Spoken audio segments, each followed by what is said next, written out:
there's a lot on here, and I would encourage you to take this with you as well, because these are, I like some of the things that they pose and some of the reflection on each one of the lessons.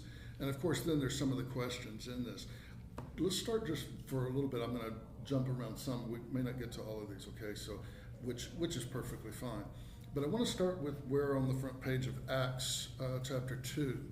And this is a reading when you're, in a sense, when you're reading the book of Acts, you're hearing so much of really what is just the beginnings of a community, early Christian community, trying to come together to both identify, to seek, to discern, and figure out how they're going to live into this thing Jesus called the kingdom of God. And so this was this early one. And, there was the thing that I alluded to today where it said, and they came together, and many of them sold a lot of the things they had so they could, for those in need, they would distribute and do the things. That's always not real popular for Americans to hear, because we just like, oh, that sounds socialist, or whatever. But whatever it is, it seems to be good in the early church.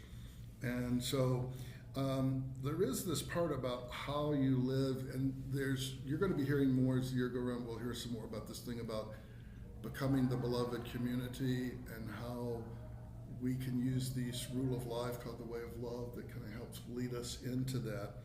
And in a sense, that's kind of what they're trying to do in that, okay? And they, like it said here, believers began to live together in beloved community, eating together, worshiping together, sharing resources. Each day their numbers increased. And it says, it sounds phenomenal, and it was, but it's important to consider the context here. Christ has not been gone for very long, and the believers are actively awaiting his return. They believe it is imminent within their lifetime. And so even their hardships seem short-lived and bearable because they believe that the relief is near, eternal rest in Christ's kingdom. And we know later on, there is, of course, Paul then answers in 1 Thessalonians about some of these Christians who said, we just kind of presumed and thought, well, obviously it's going to be pretty quick. And he's like going, not necessarily. In fact, the whole point was Jesus said, none of us know. No one will know the time or date. That's why we just be alert. We live into it now, and all will be turned and given into God's hands. Now, it says, there's two of these questions here. One, it says, how do you recognize elements of the beloved community in your life? And part of that is that example about, said they came together for the breaking of bread, so Eucharist, the prayers, the scriptures, the readings, that they lived in all of that, and also then distributing to those in need. It kind of poses, if any of you would like to do about how do you recognize elements of beloved community, meaning, what we are to live in as a church in your life. Is there anything that you recognize that are, I guess, it doesn't be the whole thing, but elements of it? I don't know if any of you. Well, Justin and I were talking a minute ago about the warming center. Mm-hmm. I mean, I think that's just, and for those people that, the churches that had an opportunity that didn't, I mean, just without throwing them under the bus, but I think to acknowledge what this church did, what this community did, I think is great. And that to me kind of speaks to beloved. I was arguing in our conversation that I felt awkward of us being praised because it kind of felt like and we did what Jesus commanded us to do. We had the opportunity and no very strong legitimate reasons not to. Wouldn't it have been shaming if we didn't? Kind of. Well, yeah. But it's also part of, in a sense, I think, being in the beloved community, the church, of that we show gratitude to each other when things are done. And I'm always, when someone wants to kind of thank me or something like that, and I always feel a little awkward and embarrassed, but I've actually had some of my spiritual directors over time saying, no, you need to get over that, because if you cannot graciously receive gratitude, how says it does undercut your understanding of gratitude when you try to show it, even because he said, you're making it personal, and it really isn't so much. It's about gratitude for all of our gifts. So I've tried to learn, like today with this, is just say, thank you, that's so gracious. You know, we're honored by your thanks. And I know, but it's also true, like, well, we're doing what we're supposed to do. It should be what the church is doing. You know, and fortunately, there's always fortunate and unfortunately. Fortunately, we do see, you know, many, you know, churches throughout the world doing that. And unfortunately, we see probably just as many who don't. You know? And part of it is I don't think it's out of any kind of,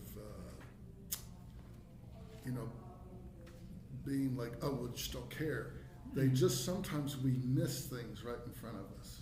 You know, I've gone and went, oh my gosh, why did I not see that or engage it or something like that? Yeah, I feel a little bit that way about the warming center being hosted here as well. You know, it's kind of a, no, isn't it so great that St. John's is hosting this? Well, and this was someone else's idea. They just came to us, and we were. You're cold.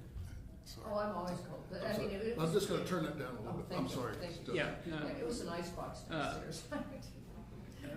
You know, so was it our idea? Can we claim credit for it? Like, no, this is, you know, this other person's idea, and they just happened to ask us whether we could host, Yeah. and that's a completely different thing than, oh, well, our church had this wonderful initiative. You know, we're just kind of showing up. You know, and I love that that we're able to show up when somebody proposes something like that. But yeah, we didn't have the creativity or the knowledge or the, you know, because, you know, starting a nonprofit is an extremely difficult task. You know, I took a class in nonprofit management, and it's like that. You know, the fact that they managed to get this off the ground within 1 year of having the idea is a bit, you know, that's as fast as you can go, kind of. Yeah. And there's a sense, though, also that, and I know Nicole has talked to this, she said a lot of the groundwork that she said I enjoyed was up from a lot of the groundwork that was done before she was on the scene, of people who already cared and said, we need to start, we need, you know, making more awareness. And then when she said that, I mean, it immediately got my ears, and it's like, well, this is something we can both support and participate in. And so, you know, the very least we said, okay, well, using our space, but that's also a big, I mean, but it is a big thing, and all this, but also it depends on how it is received and embraced by the community. You know, if we kind of say, well, okay, you know, but I don't actually, so that's kind of different. And, you know, and I can't read the hearts and minds of everyone here, but I would say, by and large, overall, the people said yes, and in a sense of passion, conviction, a sense of love and duty, all those things. And then we saw people in the, you know, I mean, there's people in the community, but also people in this congregation who did a lot in various, like, well, I can also help here, or I can do this, or I can volunteer, or I can bring this.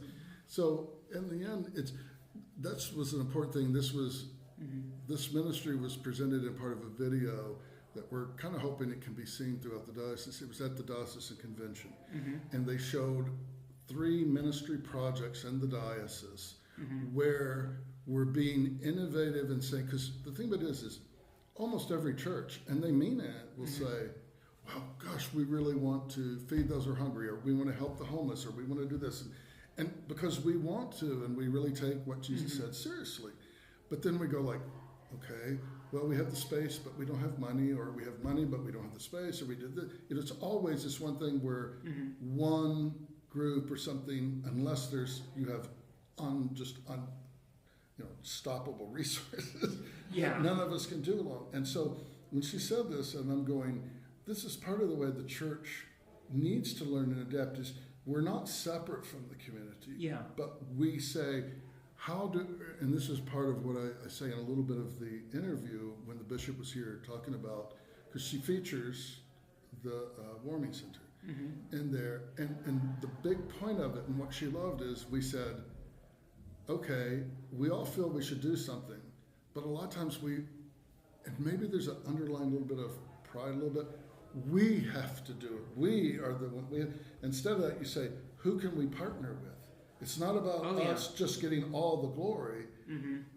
do you find that you say, we can pool resources to make the difference that needs to be happening? Yeah. And that's difficult because if you don't have complete control, we get uncomfortable. Yeah. You know, I mean, we don't want to manage the whole thing, but in a sense, we kind of do want to manage the thing sometimes. You know, Yeah. so the importance of churches networking together in the community, and even outside of other churches, to work together. And so the other two, like they had this thing like a Good Shepherd in Ogden. They do this thing of providing all these kind of clothing needs and stuff that they work together with the community of agencies where they know people, and then they bring it in, and then the people come in and they match their needs to stuff. And then out in Moab, the priest there has been for 30 years been the prison chaplain, and kind of featuring of, you know, we all think we know what that is, and the bishop shared it was a direct command from Jesus: visit those who are in prison. We kind of go like, well, they're in prison, they don't. But it's like, no, Jesus didn't say if or, you know, he said do it. And this incredible, sometimes transformation. You see, here he goes in to this state prison setting, and he goes in and says, you know, I'm proclaiming about a kingdom that isn't interested in putting you away for life, but is interested in your life and who you are. So, you know, there's incredible things we can do, both with other, you know, religious bodies, but also within our community. Yeah, and I think there's some risk if we get really focused on acting as the church and as a result only serve the church. You know, because you know, if you try to pull everything that you're doing within that or your own organization, you know, well, your own organization has the most access to itself. You know, and you know, if you can't integrate with the rest of the community if you're focused too much on your own institutional control. You know, I heard discussing with someone before, you know, some of the epistles of John in the New Testament, and there's a lot of emphasis on who's in the community and who's out. And you know, it seems like there's a risk there of, you know, you're trying to figure out who you are, but in the course of doing that, are you losing track of who you are in relation to everyone else? You know, because you have to be, you know, Christ stands in the world to the world, not just to ourselves, and it seems there's always a risk of losing track of that. You know, that you aren't the entire world, kind of. Yeah, that's true. It really is. Yeah, it's one reason if you'll notice in the prayers of the people, there's a part where I adjusted it a little bit where it says, you know, we pray for our bishops and the clergy, and it says, and we pray for our lay people. It says, who serve the church and the world in Christ's name, and serve the world. Because it's not just serving the church. You know, it's about our daily life being the baptized community. You know? Yeah. So now, of course, the second thing was Psalm 23, and of course, gosh, there's been books, studies, everything, you know, on that and everything. But I don't know, it's kind of the first question is like, how does it speak to you, or does it almost kind of go just kind of like water on a duck, kind of flow over us because we've heard it so many times. I don't know if you have any thoughts. Well, I've watched 2 movies in the last few years, and in both movies, the person is dying and they're going through their funeral planning process, and they both said, I do not want Psalm 23, it is way overdone. But personally, I love Psalm 23. It is literally one of my favorite Psalms, and I do want it at my funeral. And because, like the question says, there are times when I do fear evil. And yeah, that second question there is pretty, I think it's an excellent question. Because, you know, in 30 years as a priest, I've been with many people at that point where they're crossing over, and it sometimes is an incredible, what's always really a holy experience in the truest sense. But, there's sometimes people just kind of like, I'm amazed at their peace. And then I'm with some of those who are having great anxiety, and I will confess to you, in my years, even as a priest, there's times where I will think, and I know that there's nothing to fear, and that we are welcomed and received by God in Christ, and we're welcome into the presence of Christ. But sometimes I'm gone like, what does that mean? What does that mean? And I will sometimes be fearful of the things that I don't completely seem to either completely grasp or maybe in my mind control, and I've had fear at the thought of that, I would imagine most people at some times in their life have thought about that and none of us wants to face death, but how we do it is another thing. And I think that's a very honest question to say, well, if we ask that and deal with it, it helps us lead us into, well, let me really journey with God a little bit more on that, And that's what So my Psalm Bible 23 study reminds in, me of. and back in Virginia, is his name John Creech? Mhm. K-R-E-C.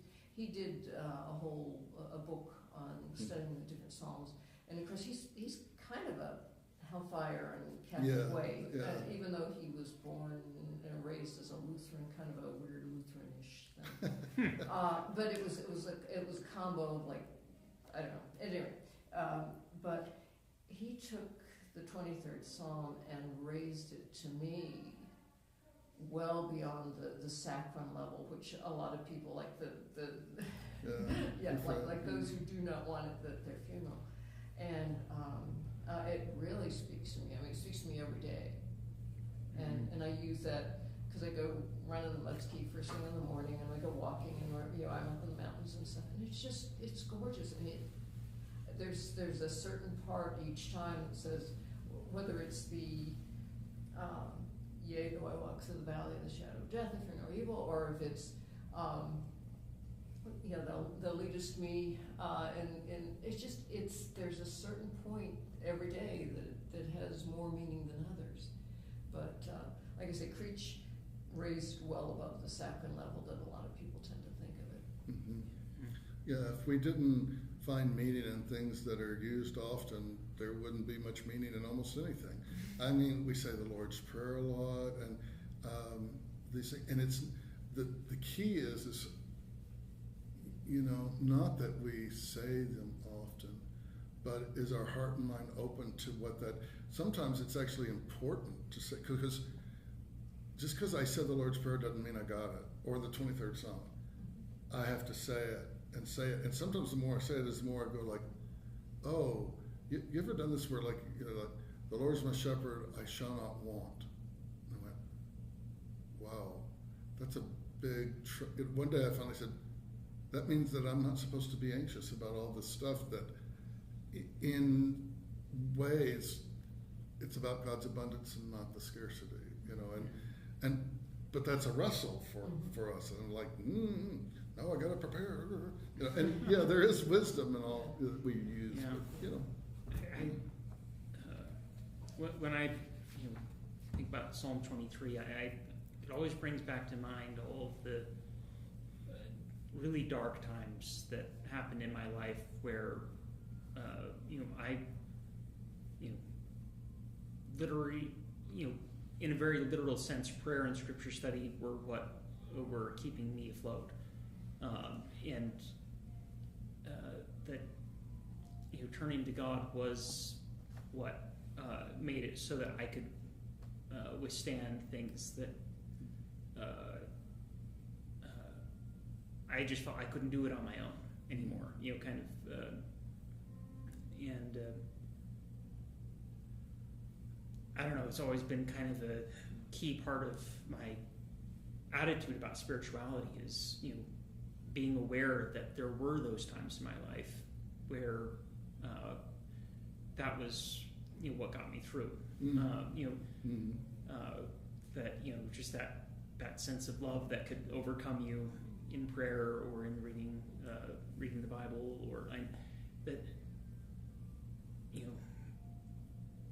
it's not just about what happened to Jesus a long time ago in a historical sense. It's the ongoing life of walking with God in every day. And sure, my life hasn't been that dark for a long time. That was so, and there's I don't want to say it's like a nostalgia for it, but there's that sense of remembering, yes, I've been there, where I wasn't certain I was going to make it through the things that I was dealing with, and it's I'm not saying that it's my relationship that can be at all times, because sometimes I just don't have the energy, but I don't know, in those times also just learning to believe that God understands when I just am freakishly busy and can't find the time, that maybe God would like me to find a way to return back to that more intimate sense of relationship, but that it's God has sympathy for me not always knowing how to do it either, kind of, if that makes sense. No, it does. Let's go and take just a couple of more minutes. Let's look at the John passage, of course. And this is an interesting thing here, where it starts out even here about saying, I am the gate, Jesus said. Now, there's all, of course, these layers of meaning and metaphors through this whole teaching of Jesus. And I think it's kind of interesting, because when we hear Jesus, but this is 2,000 years later. And when we hear him first kind of give this, we're all going, okay, yes, that makes perfect sense. And then we hear, he says, but they didn't know what he was talking about. So he goes, okay, this is one time where he gets kind of blunt. I am the gate, and this is this, and this.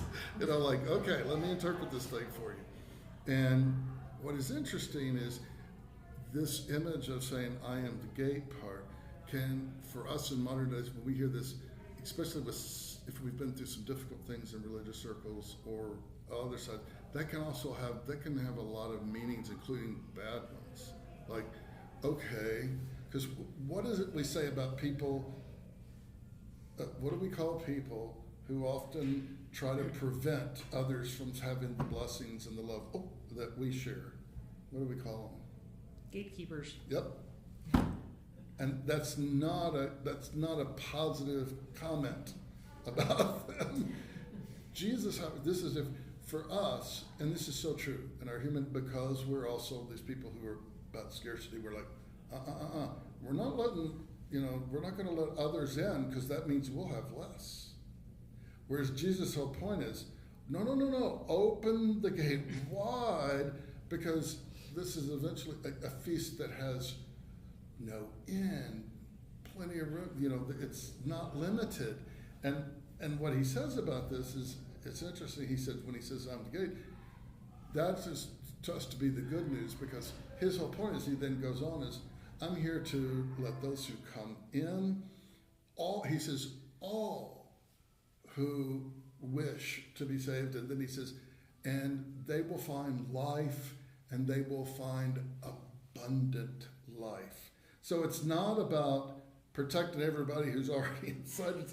It's about, yes, life, come in. And then we also get keyed in on a thing here sometimes of like those who say, well, and this is dangerous territory. I hate this being recorded a little bit. is we ask those words as Christians. We say, is Jesus the only way, meaning the way, the truth, the life, and all of those things? Now, what I would say very clearly, we say, for us who claim to follow and be a disciple of Jesus, he is the only way and truth and life for us. But it says also, and it says, for all the world. So there's this sense of, for those maybe who have not heard the gospel and things like that, does it mean that if they didn't enter through this, what we define as a little gate, and came in the same way we did, then they're out? Well, that's again missing the whole point of what Jesus is trying to say here. Because it's not the Yeah. Christian community that's the gate, it's The- Christ that's the It's gate. Christ, yeah. So this is the thing when I think, like it says, like, how do you hear the voice of God, our Creator, calling you to Christ the gate? And again, using that in the way that it is Christ, not us, the gate, and then even that other thing about what earthly distractions lead you astray, kind of going back to almost 23rd Psalm, away from Christ as the gate. So any kind of just reflections on the gospel or what it says here, any of those, take a couple minutes. I think it's an indictment of people who want to be leaders in the church or gatekeepers of the church, shall we say, that aren't living, because Jesus is very clear. If it's not coming through me, you're a thief or a robber or something. And there's very strong language. So if you're trying to be, or finding yourself trying to be the gatekeeper, and suddenly discover that what the opening that you're guarding isn't Christ. Yeah. What are we guarding?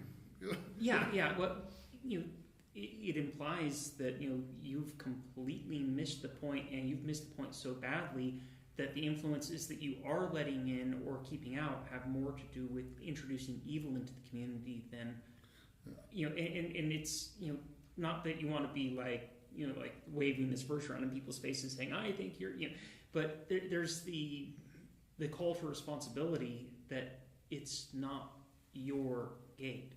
Yeah. And that's where I think it is a true indictment against those in the church, especially leaders, whether the lay clergy or whatever, that when we kind of go like, these people, but no, you're not fully acceptable, da-da-da-da-da. I'm going like, you're a thief, you're a robber, you're those who are keeping people from abundant life. And Christ didn't say, only those that, I kind of make a check mark by can come in. It's that whole thing. And, this is not really that hard to understand. How we mess that up is part of the problem in American Christianity. I'll speak to American, at least, overall. Not other places like that, but we have so many places where we do so much gatekeeping about it just makes no sense, and if we really read this the way Jesus intended, there's kind of, what does that say about us if we do that and try to replace Christ as the one? Because, there's that other, remember that other illustration about Christ as at the door and all those who knock and enter in and, seek and you shall find and all of this. It doesn't say if and but and when and none of that. So, sorry, I talked enough. Your comment earlier about the people who maybe don't know Christ and are they still in? Well, I know it's probably a really dangerous slope to ascribe a feeling of Christianity to people who say that they're atheists, but one of my favorite authors is Jose Saramago, and he wrote Blindness, which is not my favorite book necessarily, but he wrote Blindness, which to me just, you can see Christ and God in all of this, and yet he says that he's an atheist, and so you wonder about those people who are writing, or whether it's other kinds of art forms or whatever, who are actually kind of bringing that sense of Christ and spirituality into their work, and yet they say they're not. But I guess that's his issue, but I'm glad that he's doing what he's doing. I don't know, how do you... Yeah, and some people just, who they are, no matter what names or titles or descriptions they give themselves, well, it makes sense. God says we're created God's image, even whether we say we are or not. You'll hear things that come from him like, well, that really rings true. God really does speak through sometimes those who even we disagree with the most. sometimes hard for us to accept, but it's so true. I think there's an element of, in our Christian calling, it's not that, these sacraments bestow a special identity on us. It's that the sacraments tell us what we are called to, and that the whole world is called to that. And if someone has figured that out without having a ceremony, and is serving the world and God's people, maybe they aren't using theology as a way of defining it. Or maybe they're using a completely different theology as a way of defining it. Mm-hmm. But if they've found their way into that calling without the guidance of a Christian community, and sitting back and being like, "Oh, I think they haven't figured it out yet," it's like, no, I think they have figured it out. It's if the grace is present, then why not call it God's hand in the world, and glorify God. It's and the whole let your light so shine. It's not so that people can glorify you. It's so that people can give praise to God, and we should be willing to do that to any community or individual that we encounter, where the grace of God is being manifested. It doesn't have to be like, oh well, we would be really happy about that, but you're not one of us. It doesn't have the official stamp. Yeah. But I know, like, my cousin, she is a wonderful, loving Christian person, but she has a block that if it's not within the walls of not only the church but her kind of church, then they'd be like, oh, I'll hear her say sometimes, it's such a shame. There's some wisdom there if they only knew Christ. Let's put in the way I know Christ. If they haven't said the same prayer that I've said, then it can't be true.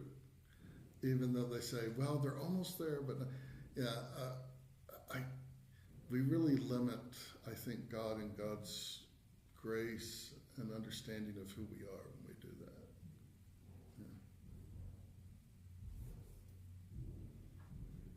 You have anything else? I didn't want to cut you off. What were these two movies that you saw? I can't remember the title of the first one, but the other one was The Fault in Our Stars. Yeah, I've seen that one. I don't think I've seen that. I don't think so. And there was another movie that I thought made an interesting use of the 23rd Psalm, not Saving Private Ryan. And the character played by Barry Pepper, I can't remember his name, but the sniper, and he would recite psalms as he was preparing to take somebody out. And it was obvious that he was raised a staunch Catholic boy, and so being a sniper puts him in a very awkward position and one of the psalms that he recited quite a bit was the 23rd Psalm as he was preparing to shoot somebody, and I just found that quite interesting. A lot of dichotomy there. Yeah. Ugh. Fault in Our Stars is a fictionalized retelling of a couple that they both had severe medical problems that they knew were going to kill them soon, and that they decided. I think the real life couple decided to get married to kind of share as much life as they could before they passed on. But the fictionalized retelling does it differently, and as movies do. But there's one of the characters is presented, I think, is dying before the other one, and that they, when they know the boy only has a short time left, they do a let's give the talks that we're planning on giving at your funeral while you're still here, so that we can tell you how much we care about you, and kind of I haven't seen the whole thing. It was one of the ones I saw while I was at work, what was playing in the background while I was trying to work. And, it's like I've seen like maybe 90% of this movie, but not in sequence. Like I've seen that part of it and that part of it. Of interesting note, it was in Oh, Mhm. really? The trope, the Episcopal, can't remember the name of it off the top of my head. But the other one, it had Harry Shim, and he also was getting ready to get married. And he was diagnosed with terminal cancer before they got married, and so he also, I don't want the 23rd Psalm, it's overdone. Well, I think the Fault of Our Stars, the main characters met. Both their parents are obsessed with faith healings and are pressuring them to attend a support group where they all sit around praying that they'll get a faith healing. And so, when they both want to be living life to its fullest as long as it lasts, and instead mom and dad want you to go to the faith healing group to sit around and on this blanket in the back of the gym or something like that, and hoping, and then the entire focus is on that maybe you'll get healed someday, and they just want to live life while they're alive, kind of. So this sense of I don't want Psalm 23. I have to wonder whether there's an element of is that part of that, at least in the movie, them being pressured to seek faith, a miracle, rather than the miracle of everyday life. Very good point. Yeah, I think they were trying to live into the 23rd Psalm, actually. Yeah. Yeah, that's true. Yeah. Okay, well, I know this is a long Sunday, but it was what we did, of course, in church was good. It needed to be done. So, I think it was very important to have, when we partner in ministry like that, to share together and hear them kind of share with us. That's beautiful. I was. Piece of art. That is I love that. gorgeous. Mhm. Yeah, it's going to go in the